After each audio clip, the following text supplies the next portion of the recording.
성도 여러분 안녕하십니까? 평안한 안식일 시간입니다. 이 안식일 시간에 하나님께서 허락하신 참 복과 평안이 우리 모두에게 함께하기를 간절히 기원합니다. 오늘 저녁 제가 준비한 말씀은 광야를 지나며라는 제목으로 사사기 2장 1절부터 5절에 있는 말씀을 함께 살펴보기를 원합니다. 이 말씀은 지난 여름 제가 경험했던 이야기와 함께 성경 본문에서 하나님께서 우리에게 이야기하시는, 또 우리가 그 말씀을 듣고 어떻게 해야 할 것인가를 함께 생각해 보는 시간으로 준비했습니다. 먼저 말씀을 시작하기 전에 우리 김현희 집사님께서 기도 가운데서도 잠깐 언급하셨습니다마는 제가 참 힘들 때 많은 우리 성도님들께서 사랑과 또 관심과 기도를 해주셔서 참 감사합니다. 여러분들의 기도와 또 관심 덕분에 제가 이 자리에 다시 설 수 있게 되었습니다. 참 감사합니다. 우리 다 함께 사사기 2장 1절부터 있는 말씀 함께 성경 본문을 읽도록 하겠습니다. 화면에 있는 말씀을 이 시간에 교독을 하도록 하겠습니다. 제가 1절과 3절을 읽고요. 여러분들께서 2절과 4절을 읽어주시면 좋겠습니다. 그리고 함께 5절을 읽도록 하겠습니다. 1절. 여호와의 사자가 길갈에서부터 복임으로 올라와 말하되 내가 너희를 애굽에서 올라오게 하여 내가 너희의 조상들에게 맹세한 땅으로 들어가게 하였으며 또 내가 이르기를 내가 너희와 함께 한 언약을 영원히 어기지 아니하리니. 2절입니다.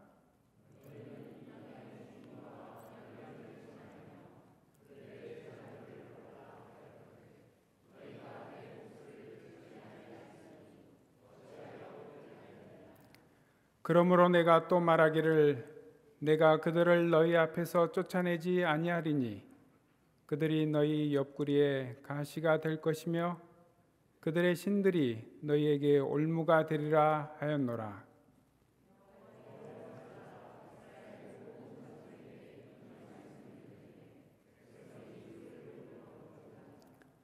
그러므로 그곳을 이름하여 복임이라 하고 그들이 거기서 여호와께 제사를 드렸더라. 아멘. 오늘 본문에 있는 말씀의 배경을 잠깐 말씀드리도록 하겠습니다. 이스라엘 백성들이 애굽을 나왔습니다. 하나님의 인도하시는 손길을 힘입어 출애굽하고 이제 가나안 땅에 들어왔습니다. 그리고 가나안 땅을 분배하고 그곳을 점령해 나아갔습니다.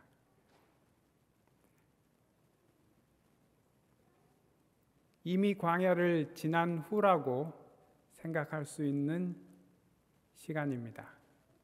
그런데 이스라엘 백성들은 또 다른 광야를 지나고 있습니다.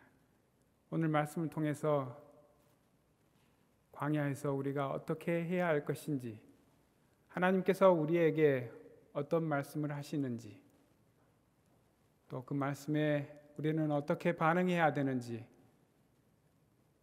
함께 생각하고 또 결심하고 실천에 옮기는 저와 여러분들 되시기를 바랍니다.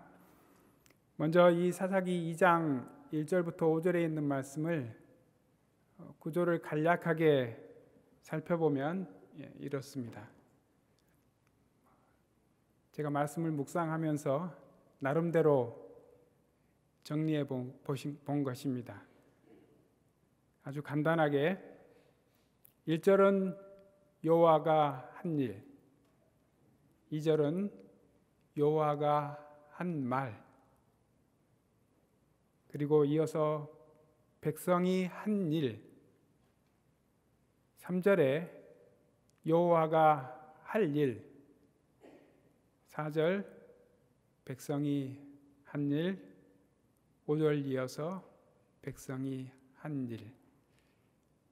이렇게 간단하게 볼 수 있겠고, 더 간단하게는 1절부터 3절까지 여호와의 사자가 백성들에게 전하는 기별이 있고, 4절, 5절은 백성들이 그 기별을 듣고 어떻게 반응했는지 기록한 말씀입니다. 저는 이 본문의 말씀을 크게 네 부분으로 나누어서 함께 살펴보기를 원합니다. 첫 번째 부분인 1절과 2절 상단부에 있는 말씀을 함께 보겠습니다.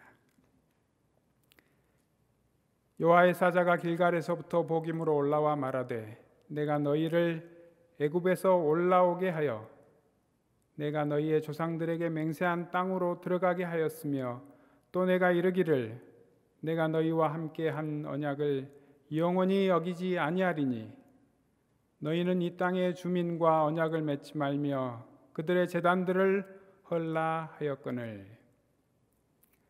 먼저 여호와께서 하신 말씀을 살피기 전에 여기 나오는 몇몇 구절을 생각해 보도록 하겠습니다. 먼저 여호와의 사자라는 표현입니다.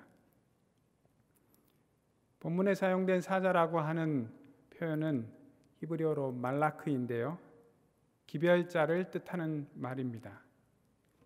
이 말라크는 인간 말라크도 있고 초자연적인 말라크도 있고 마지막으로 여호와의 말라크도 있습니다. 특별히 여호와의 사자라고 표현될 때 우리는 이 말씀이, 이 표현이 여호와의 실제적인 현현임을 이해할 수 있고 또 이스라엘을 위한 하나님의 의인화된 도우심이라고도 이해해 볼 수 있겠습니다. 어떤 분은 이 여호와의 사자라는 표현을 성육신 이전의 그리스도라고 표현하시기도 하셨습니다. 우리 교회 성경 주석에도 비슷한 설명을 하고 계십니다. 특별히 여호와의 사자는 인간이 하나님을 목격할 때 그리고 인간에게 하나님께서 말씀하실 때 쓰여진 표현이라고 하는 것을 추가적으로 생각해 볼 수 있겠습니다. 여호와의 사자가 나타났습니다. 그런데 특별히 어디에서 어디로 왔다고 표현하고 있습니다. 본문에는 길갈에서부터 복임으로 왔다 이렇게 표현합니다. 길갈은 어떤 곳입니까? 길갈은 이스라엘 백성들이 출애굽하여 약속의 땅 가나안 땅을 들어가면서 요단을 건넌 후에 처음으로 진을 친 곳입니다. 그곳에는 12개의 돌더미가 있습니다. 횡단을 기념하여 그들이 요단 강에서 들고 나온 돌입니다. 그것을 쌓아서 기념하였습니다. 하나님께서 우리를 이곳으로 인도하셨다. 그리고 그곳에서 백성들이 다시금 언약의 표현으로 할례를 받고 첫 번째 유월절을 지키며 또 그들에게 내리던 만나가 중단된 곳입니다. 특별히 여호와의 사자가 길갈에서부터 올라왔다고 하는 표현, 우리는 지금 이 말씀을 그저 덤덤하게 들을지 모르겠지만 이스라엘 백성에게는 특별히 하나님의 말씀에 우리가 본문에서 읽은 것처럼 순종하지 않았던 이스라엘 백성들에게는 여호와의 사자가 길갈에서부터 올라왔다라고 하는 표현이 가슴에 깊이 다가왔을 것입니다. 그렇지. 하나님께서 우리를 인도하시고 하나님께서 우리에게 이런 말씀을 하셨는데 하나님께서 우리에게 이러이러한 일들을 하라고 하셨는데 우리가 잊고 있었구나.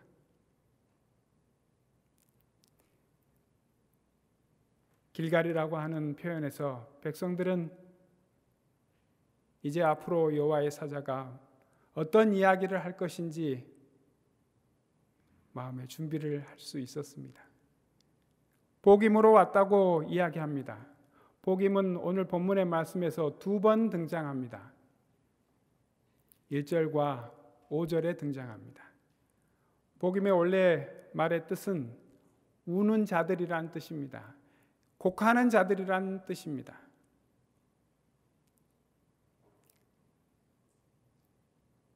이 사건을 통해서 그곳에 복임이라고 하는 이름이 붙은 것입니다. 본교의 성경 주석에 의하면 70인역은 복임이라는 단어 뒤에 그리고 베데레라는 설명을 덧붙이고 있다고 합니다. 그 사건이 베델에서 일어났을 수도 있지만 그들이 거기서 제사를 드렸다는 사실로 보아 그곳이 그 당시 성막이 있던 실로였을 가능성이 매우 높다고 설명하고 있습니다. 여기서 잠깐 지도를 보도록 하겠습니다. 아까 보셨던 가나안 땅의 지도와는 조금 다른 지도인데요. 잠시 후에 한 번 더 두 지도를 비교하면서 설명을 드리도록 하겠고요. 여기서는 길갈과 복임에 대한 위치를 좀 파악하여 보도록 하겠습니다. 빨간 원으로 표시된 곳이 길갈입니다. 요단강을 건너서 이제 가나안 땅에 초입에 있는, 그리고 이스라엘 백성들이 점령했던, 공격해서 무찔렀던 여리고 성 가까이에 있는 곳입니다. 조금 전에 보았던 베델일 것이다, 복임이 라고 하는 설명에 의해서 두 번째 노란 원으로 표시된 곳이 베델입니다. 그런데 본교의 성경 주석에서 설명하는 것처럼 제사를 드렸기 때문에 또 이곳이 실로일 것이다 라고 하는 것을 생각해 보아서 파란색 원을 또 표시해 보았습니다. 그렇게 멀지 않은 곳에 길갈, 베델, 실로 이렇게 세 곳이 있습니다. 복임이 베델일지 실로일지 지금은 정확하게 확인할 수는 없지만 어찌되었건 길갈에서부터 여호와의 사자가 백성들을 모이게 하고 그곳에 나타나서 기별을 전하고 있다는 것입니다. 그럼 이제 그렇게 등장한 여호와의 사자가 어떤 기별을 전했는지 우리가 본문을 통해서 보았습니다마는 하나하나 다시 생각해 보도록 하겠습니다. 1절과 2절에 여호와의 사자는 여호와께서 하신 일에 대해서 먼저 이야기합니다. 그분이 어떤 일을 하셨는가? 본문에는 내가 한 일, 내가 무엇을 하였다라고 표현하고 있습니다. 그것은 애굽에서 올라오게 하여 맹세한 땅으로 들어가게 하였다, 그렇게 이야기할 수 있겠습니다. 나오게 하신 하나님, 들어가게 하신 하나님, 여기에서 우리가 그 하나님을 만나게 됩니다. 올라오게 하신 하나님, 또 들어가게 하신 하나님, 이스라엘 백성들을 애굽에서 나오게 하신 그 하나님께서, 또한 가나안 땅으로 들어가게 하신 그 하나님께서 우리를 나오게도 하시고 들어가게도 하십니다. 어려움 가운데서 우리를 일어서게 하시고 압제 가운데에서 나아올 수 있도록 하시고 약속하신 곳으로 들어가게 하시는 그 하나님을 이곳에서 만나게 됩니다. 이스라엘 백성들을 나오게 하시고 다시 들어가게 하신 그 하나님께서 무슨 목적으로 그렇게 하셨을까? 보좌 선지자에는 다음과 같은 글이 기록되어 있습니다. 하나님께서 당신의 백성을 가나안 땅에 두신 것은 그들로 도덕적 죄악의 조수를 막아 온 세상에 범람하지 못하게 할 강한 방파제를 삼고자 하심이었다. 그러나 이스라엘 백성은 그들의 숭고한 운명을 돌아보지 아니하고 안일과 방종의 길을 택하여 가나안 정복을 완수할 기회를 잃었다. 하나님께서 나오게 하시고 들어가게 하셨는데 들어가게 하신 목적을 이스라엘 백성들이 완수하지 못한 모습을 여기서 보게 됩니다. 하나님께서는 이러한 일을 하셨는데 백성들이 그 일을 완수하지 못한 것입니다. 하나님께서 하신 일을 살펴보았습니다. 이제 그분께서 하신 말, 이스라엘 백성들에게 어떤 말을 하셨는가? 약속과 명령을 하셨습니다. 약속의 말씀은 내가 너희와 맺은 언약을 영원히 어기지 않겠다라고 약속해 주셨습니다. 신의 산에서 언약을 맺으신 하나님께서 그 언약을 어기지 않겠다 말씀하셨습니다. 그리고 굽이굽이 광야를 인도하시며 그들의 손을 붙잡고 놓지 않겠다고 약속하신 하나님께서 너희를 보호하고 인도하여서 꼭 하늘에 이르도록 하겠다라고 하는 말씀을 약속해 주셨습니다. 그분의 약속은 분명하게 선지자를 통해서 우리에게 다시금 반복되고 또 거듭 강조되고 있습니다. 그리고 또한 그러한 약속과 함께 명령도 하셨습니다. 이 땅의 주민과 언약을 맺지 말며 그들의 제단을 헐라라고 이야기하셨습니다. 하나님의 약속과 명령, 이 말씀에 백성들은 어떻게 행하였을까요? 2절 후반부에 이렇게 기록됩니다. 너희가 내 목소리를 듣지 아니하였으니 어찌하여 그리하였느냐. 백성들이 한 일은 다른 것이 아니었습니다. 제가 말씀을 묵상하면서 이렇게 세 가지로 좀 정리해 보았습니다. 백성들이 한 일은 첫 번째, 불신이었습니다. 하나님께서 그렇게 약속하시고 명령하셨는데 그 하나님을 믿지 못한 것입니다. 하나님의 말씀을 믿지 못한 것입니다. 그리고 두 번째는 불신실이었습니다. 신실하신 하나님께서 그 약속을 지키고 또 분명히 그렇게 인도하시겠다고 거듭 말씀하셨음에도 백성들은 신실하지 못했습니다. 결국 불순종한 것이죠.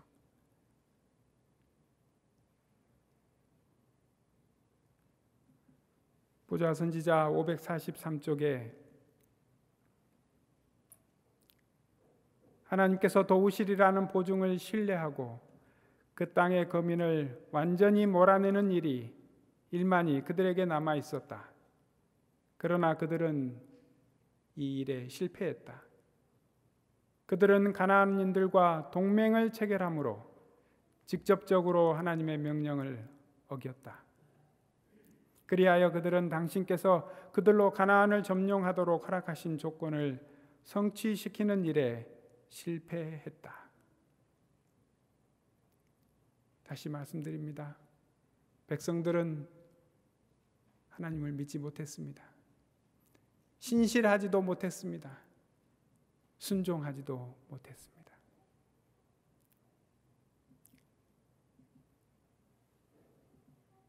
하나님께서 그렇게 말씀하셨지만 그분의 목소리를 듣지 않는 백성들의 모습을 여기에서 보게 됩니다.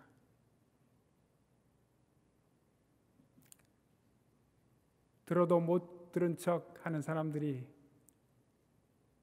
많이 있습니다. 저도 그럴 때가 있습니다. 언제 그럴까요?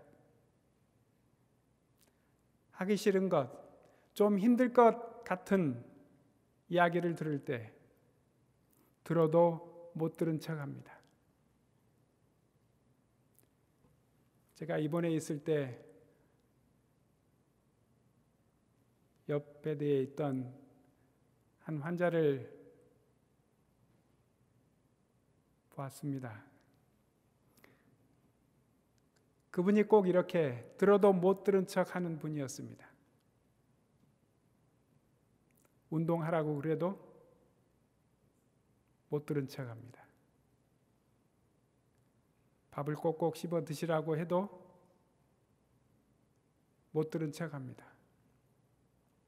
식사를 잘 하셔야 빨리 회복됩니다 라고 해도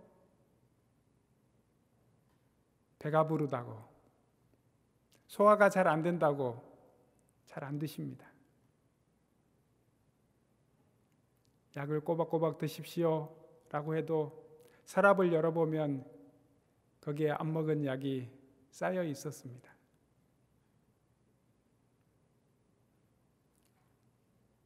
의사를 믿지 못해서인지, 하는 것이 귀찮아서인지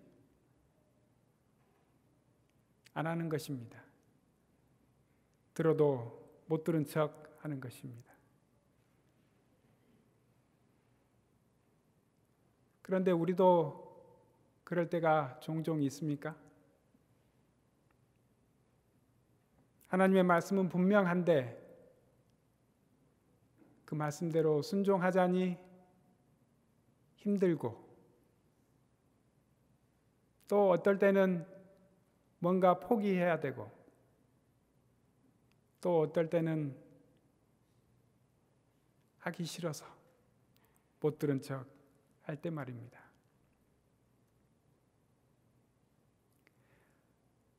또 듣긴 듣지만 난 못해요 라고 말할 때가 얼마나 많습니까? 못하는 것인지 안 하는 것인지 생각해 보면 좋겠습니다. 언제 여러분들은 이렇게 난 못해요 라고 이야기하십니까?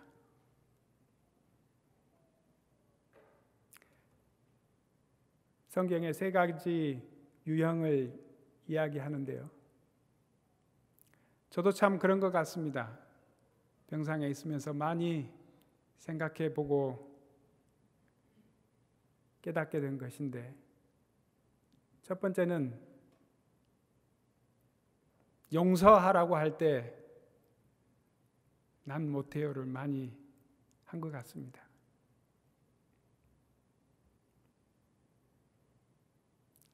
제 마음속에 용서하지 못했던 사람이 있음을 알게 되고, 난 용서할 수 없어요 라고 거듭 이야기하다가 그 마음을 정리한 경험이 있습니다. 우리는 종종 나에게 정말 큰 상처를 준 사람을 용서하라고 할 때 저는 절대 못합니다 라고 이야기합니다. 용서하기가 싫은 것이죠. 그러나 하나님은 그 사람도 용서하라고 말씀하십니다. 또 언제 난 못해요라고 말씀하십니까? 진실을 이야기했을 때 나에게 피해가 오거나 내가 감당할 수 없는 일이 있을 것 같으면 난 못해요라고 이야기하지 않습니까?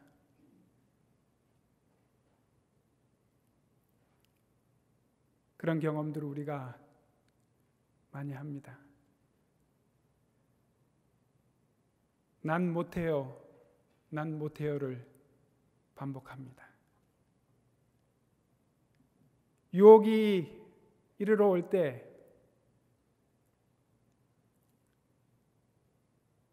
그것을 이겨내야 하는데 유혹에 쉽게 굴복하면서 난 못해요 라고 또 이야기하지 않는지 모르겠습니다. 하나님께서 이스라엘 백성들에게 분명히 말씀하셨음에도 들어도 못 들은 척 목소리를 듣지 않는 백성들, 난 못해요 라고 거듭 이야기했던 이스라엘 백성들의 결국을 두 지도를 비교해서 말씀드리도록 하겠습니다. 여러분들 보시기에 왼편에 있는 지도는 여호수아 13장 그리고 19장까지 이어지는 기록을 토대로 해서 이스라엘의 12지파가 어느 지역을 분배받았는지를 표시한 지도입니다. 꽤 넓은 지역 이스라엘 백성들이 분배받았습니다. 지파별로 넓은 지역을 받은 지파도 있고요. 또 아주 좁은 땅을 분배받은 지파들도 있습니다. 그런데 오른쪽 지도는 주황색으로 표시된 이 부분이 이스라엘 백성들이 결국에 정착한 지역을 표시한 지도입니다. 그리고 잘 보이실지 모르겠습니다만은 오른쪽 지도에 녹색으로 여러 도시들이 표시되어 있습니다. 그 도시들은 정복되지 않은 도시들입니다. 사사기 1장에 기록된 말씀을 토대로 해서 이스라엘 백성들이 하나님의 말씀에 의지해서 정복해야 했으나 그렇게 하지 못한 도시들, 그래서 그들이 어디에 머물게 되었는지 나타내주는 지도입니다. 그런 이스라엘 백성들의 모습을 보고 하나님께서 탄식하십니다. 어떻게 그럴 수 있느냐? 내가 그렇게 약속하고 분명히 명령하였거늘 나를 믿지 못하고 신실하지 못하여 불순종하였느냐?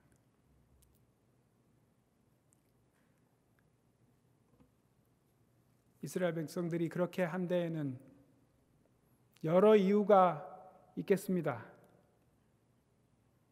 힘들기도 했고, 그래서 지쳐서 이제 그만, 하나님께서는 다 정복하라고 했지만 이만큼 하면 됐겠다라고 생각했을 것입니다. 또 한 가지 이유는 점령하면서 보니까 그곳에 살고 있는 사람들의 삶이 조금 부러워 보였는지 모르겠습니다. 좋아 보였을 것입니다. 그들의 문화가 이스라엘 백성들의 문화보다 조금 더 앞서 있었기 때문에 그것을 좀 본받고 싶었을지 모르겠습니다.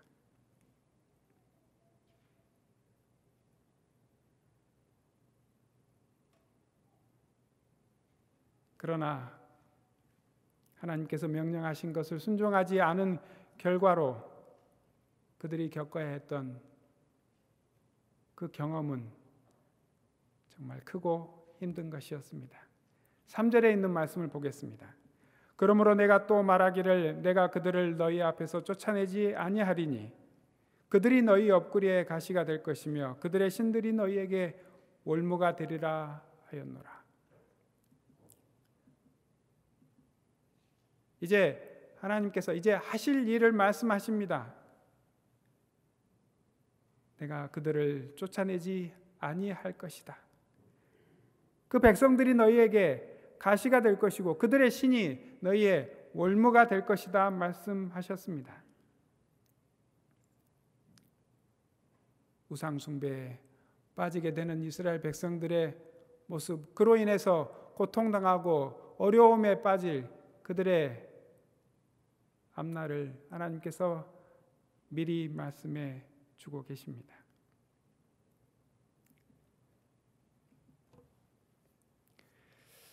어떤 분은 우상 숭배에 대해서 이렇게 정의를 하셨습니다.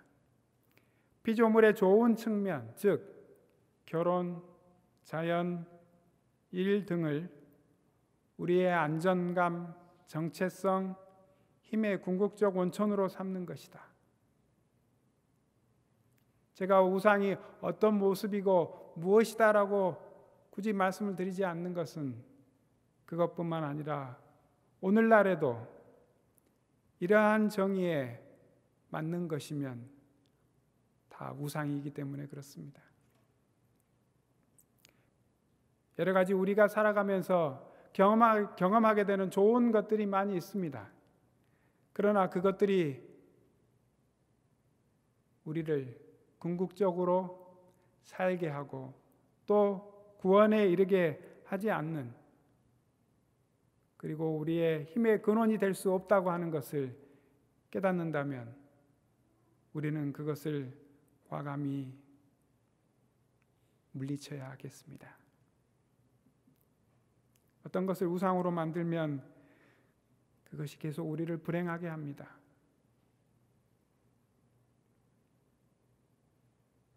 그것이 물건이 되었든 그것이 한 사람, 대상이 되었든 우리를 올가매어서 힘들게 할 것입니다. 결국에 불행하게 만든다는 것이죠. 우상은 올무입니다. 우상이 우리를 묶고 노예로 만들게 될 것입니다. 보자 선지자의 이런 구절에 있는 말씀 다시 표현 여러분들에게 소개합니다. 이스라엘 사람들은 그들의 죄로 인하여 하나님을 떠나게 되었다. 그러므로 하나님의 능력이 그들로부터 물러가서 그들은 더 이상 저희 원수를 이길 수 없었다. 그리하여 그들은 하나님을 힘입어 정복할 수 있었던 바로 그 민족들에게 압제를 당하였다.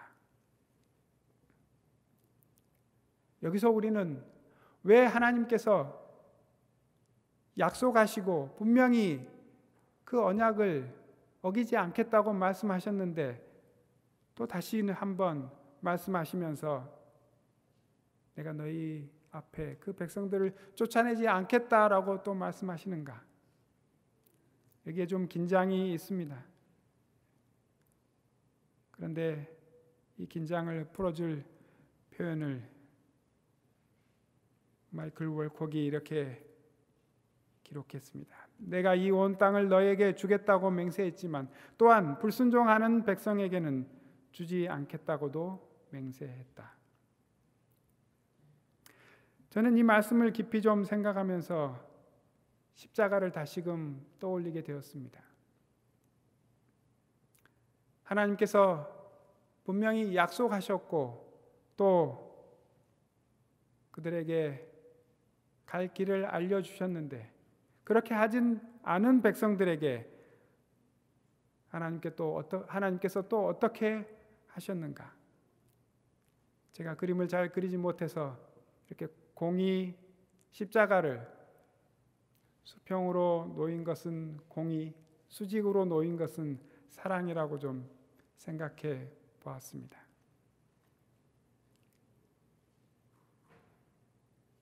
십자가에서 우리는 그 고민을, 그 긴장을 해결할 수 있습니다. 왜 하나님께서는 한편으로 우리에게 약속하셨지만 또 한편으로 그렇게 하지 않으시는가에 대한 해결책이 십자가에 있습니다. 십자가를 바라볼 때 우리가 그 모든 고민과 긴장들을 해결해 낼 수 있는 것입니다. 팀 켈러는 이렇게 표현했습니다. 십자가는 우리가 교만해지지 않으면서 우리 스스로를 받아들일 수 있는 곳이고 낙담하지 않으면서도 우리 자신에게 도전을 줄 수 있는 곳이다. 십자가에서 공의를 보며 우리는 겸손해지게 됩니다. 교만해질 수가 없는 것이죠. 죄악에 빠진 우리 스스로를 받아들일 수밖에 없는 곳이 바로 십자가입니다. 그러나 또한 그곳에서 사랑을 발견하기 때문에 우리는 낙담하지 않으면서 앞으로 나아갈 수 있는 것입니다. 사랑하는 성도 여러분, 십자가에서 우리가 나아갈 길을 발견하고 겸손하게 하나님의 말씀을 순종하며 신실하신 하나님을 믿고 따르기로 결심하는 우리 모두가 되기를 간절히 바랍니다. 이제 마지막 부분을 보도록 하겠습니다. 사사기 2장 4절과 5절에 있는 말씀입니다. 여호와의 사자가 이스라엘 모든 백성에게 이 말씀을 이르매 백성이 소리를 높여 운지라. 5절 그러므로 그곳을 이름하여 보김이라 하고 그들이 거기서 여호와께 제사를 드렸더라. 백성들의 반응은 두 가지로 이야기할 수 있겠습니다. 회개와 경배를 드린 것입니다. 여기에 울었다라고 하는 표현은 히브리어로 바카인데요. 거기에서 보김, 우는 자들, 통곡하는 자들이라는 지명을 붙인 것입니다. 언제 여러분들은 슬퍼하십니까? 언제 눈물을 좀 흘리십니까? 지난 여름에 저는 참 많이 울었습니다.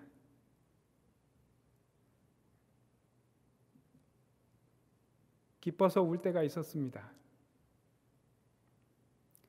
제가 4곳의 병원에 입원과 퇴원을 반복하면서 친해진 한 사람이 있습니다.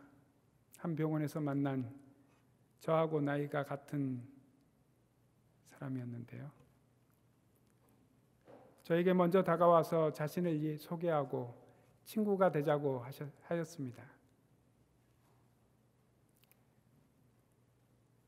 그래서 많은 대화를 나누고 피차 어려운 형편에 있었기 때문에 그분은 간암이었습니다. 간암 수술을 받고 병원에 회복차 입원해 있었습니다.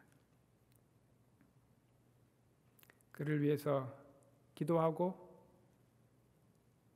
그가 아는 우리 교인들을 많이 이야기할 때 그렇게 많은 사람들이 주위에 있는데 왜 당신은 하나님을 믿지 않고 교회에 출석하지 않냐고 이야기하면서 계속 초청을 하였습니다. 그리고 얼마 후에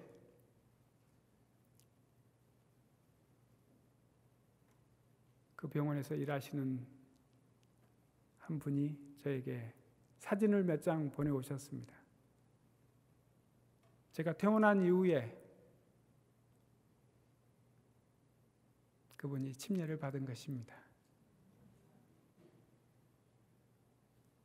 기뻐서 감사의 눈물을 흘렸습니다. 또 우리는 힘들 때 눈물을 흘리게 됩니다.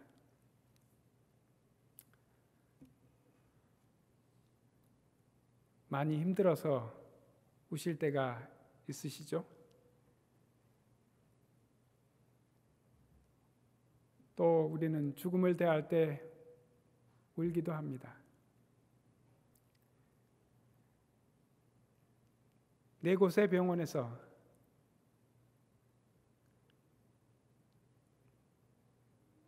참 많은 경험들을 했습니다. 한 곳에서는 옆방에 있는 환자를 위해서 기도해달라는 요청을 간호사를 통해서 받게 되었습니다. 무슨 일인데 그러십니까? 그랬더니 아주 젊은 아이 엄마였습니다. 아이가 이제 4살 생일을 하루 앞둔 아이를 둔 엄마였습니다. 오늘을 넘기기 힘들 것 같으니 목사님이 그 환자를 위해서 기도해 달라고 하는 것입니다. 제가 아까 말씀드렸죠? 그 이야기를 들을 때 딸의 생일이 그 다음 날이었습니다. 딸의 생일날 아침만, 그때까지만이라도 보고 갈 수 있도록 기도해 달라고 했습니다. 그날이 안식일 오후였는데 그 간호사와 저희 내외가 옆방에 있는 그 환자를 위해서 기도했습니다.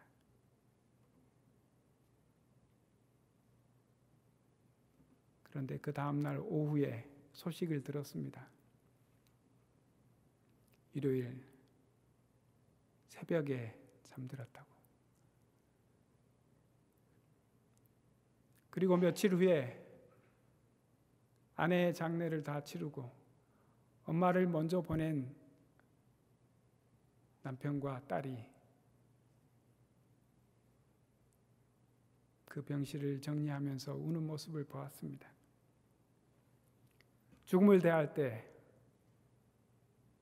참 우리는 슬퍼집니다.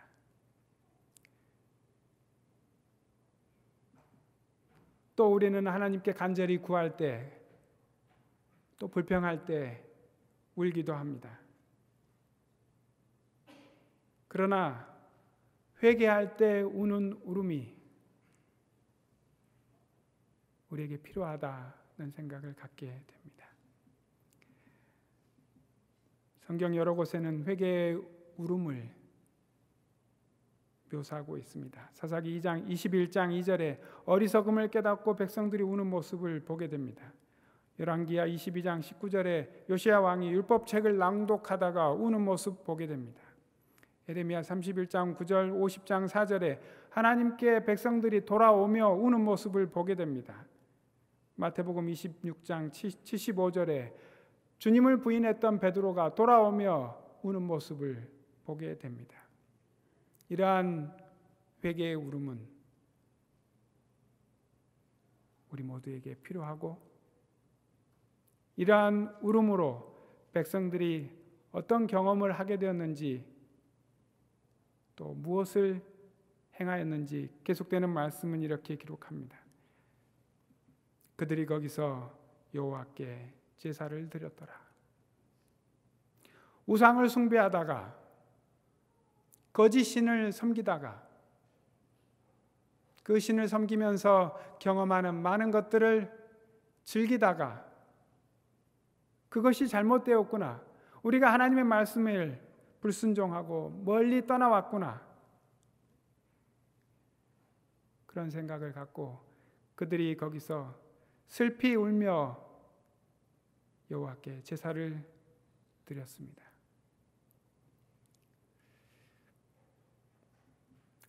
오늘 저와 여러분들은 이 사사기 2장 1절로 5절에 있는 말씀, 광야를 지나며라는 제목으로 함께 살펴보았습니다. 하나님께서 우리에게 하신 일들, 저와 여러분들에게 베풀어 주신 은혜를 기억해야 하겠습니다. 그리고 그분께서 우리에게 하신 말씀도 마음에 새겨야 하겠습니다. 약속을 주셨고 분명한 명령을 하셨습니다. 우리가 해야 할 일은 순종하는 일이고, 순종하지 못했다면 회개하고 참된 경배로 하나님께 돌아가는 것입니다.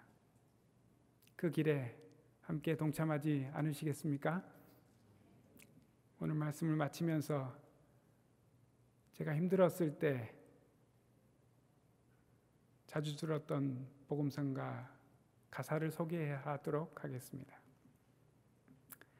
광야를 지나며 왜 나를 깊은 어둠 속에 홀로 두시는지, 어두운 밤은 왜 그리 길었는지, 나를 고독하게, 나를 낮아지게, 세상 어디도 기댈 곳이 없게 하셨네. 광야에 서 있네. 주님만 내 도움이 되시고, 주님만 내 빛이 되시는, 주님만 내 친구 되시는 광야. 주님 손 놓고는 단 하루도 살 수 없는 곳, 광야에 서 있네.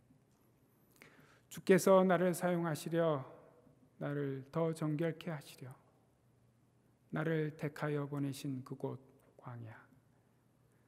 성령이 내 영을 다시 태어나게 하는 곳 광야에 서 있네.